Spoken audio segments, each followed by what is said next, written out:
क्या आपको पता है कि इंडिया में इलेक्शन जीतने के लिए मेजॉरिटी वोट्स यानी 50% से ज्यादा वोट्स की जरूरत नहीं होती?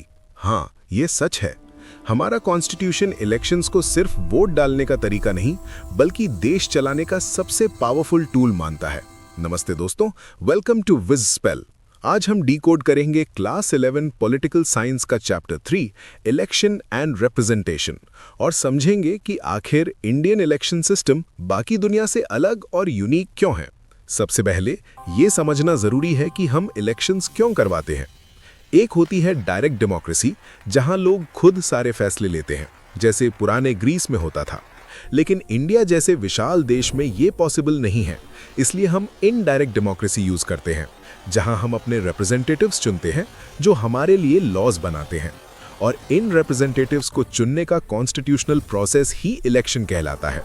लेकिन रिप्रेजेंटेटिव चुनने का रूल क्या है? दुनिया में मेन दो सिस्टम्स हैं। पहला है FPTP यानी first past the post system. इसका रूल सिंपल है, जो सबसे आगे वही जीता। इंडिया में लोकसभा इलेक्शंस में यही होता है। अगर 4 कैंडिडेट्स हैं और किसी को भी 50% वोट्स नहीं मिले, लेकिन जिसे सबसे ज्यादा मिले वो जीत जाएगा। यही रीजन है कि 1984 में कांग्रेस को सिर्फ 48% वोट्स मिले थे, पर उन्हें 80% सीट्स मिली थीं। दूसरा सिस्टम है प्रोपोर्शनल रिप्रेजेंटेशन यानी PR, जो इजराइल और नेदरलैंड्स में चलता है। वहां वोटर्स कैंडिडेट को नहीं, बल्कि पार्टी को वोट देते हैं। अगर एक पार्टी को 10% वोट्स मिले, तो पार्लियामेंट में उन्हें एग्जैक्टली 10% सीट्स मिलेंगी। इंडिया में हमने PR सिस्टम को सिर्फ प्रेसिडेंट और राज्यसभा इलेक्शंस के लिए रखा है, क्योंकि एक स्टेबल गवर्नमेंट बनाने के लिए FPTP ज्यादा इफेक्टिव है। अब सवाल ये आता है कि क्या FPTP सिस्टम हर कम्युनिटी के लिए फेयर है? कॉन्स्टिट्यूशन मेकर्स को डर था कि कहीं पावरफुल लोग माइनॉरिटीज को दबाना न दें, इसलिए उन्होंने रिजर्व्ड कंस्टिट्यूएंसीज का कॉन्सेप्ट इंट्रोड्यूस किया।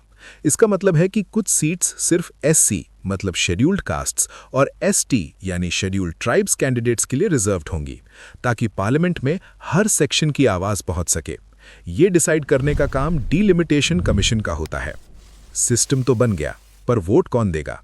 इंडिया ने शुरू से ही यूनिवर्सल अडल्ट फ्रैंचाइज अपनाया, मतलब हर नागरिक जो 18 साल से ऊपर है उसे वोट देने का अधिकार है, बिना किसी भेदभाव के। इंटरेस्टिंग फैक्ट ये है कि 1989 से पहले वोटिंग एज 21 साल थी, जिसे 61st अमेंडमेंट के द्वारा घटाकर 18 साल किया गया, ताकि यूथ भी पार्टिसिपेट कर सके। लेकिन इन सब रूल्स को फॉलो कौन करवाएगा? यहाँ एंट्री होती है इलेक्शन कमीशन ऑफ इंडिया की। आर्टिकल 324 के तहत इलेक्शन कमीशन एक इंडिपेंडेंट बॉडी है, बिल्कुल जुडिशरी की तरह। इसका काम है वोटर लिस्ट बनाना, इलेक्शंस की टाइमिंग डिसाइड करना और मॉडल कोड ऑफ कंडक्ट लागू करना। इवन सरकार भी इलेक्शन कमीशन के काम में दखल नहीं दे सकती। हमारे पहले chief election commissioner Sukumar Sen थे, जिन्होंने इंडिया का पहला इलेक्शन कंडक्ट करवाया था। तो दोस्तों, कंक्लूजन ये है कि इंडियन कॉन्स्टिट्यूशन ने एक ऐसा सिस्टम बनाया है जो न सिर्फ स्टेबल सरकार देता है, बल्कि हर नागरिक की भागीदारी भी इंश्योर करता है। यही है इलेक्शन और रिप्रेजेंटेशन का कोर कॉन्सेप्ट। अगर आपको ये चैप्टर पॉइंट टू पॉइंट समझ आया, तो वीडियो को लाइक करें ताकि हम अगला चैप्टर जल्दी लाएं। सब्सक्राइब टू विज स्पेल।